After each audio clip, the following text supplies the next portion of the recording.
Toyota му се поклони на Трамп и од наредната година на домашниот пазар ќе започне да продава возила произведени во Америка, со намера, како што е наведено, да се подобрат трговските односи меѓу двете земји. За почеток, само со цел тестирање на побарувачката и интересот на купувачите, ќе бидат понудени лимузинскиот Камри, кросоверот со 3 реда седишта Highlander и пикапот Тундра. Се очекува политичкиот притисок да потикне и промена на прописите и Јапонија да одобри продажба на автомобили хомологирани во Соединетите Американски држави без нивно повторно тестирање. Со тоа ќе биде отворен патот и други производители да применат неортодоксни стратегии за настап на домашниот пазар.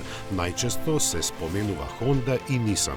Сепак, со оглед на повисоките трошоци за производство и цената на транспортот, останува нејасно колку ваквите планови имаат финансиска смисла.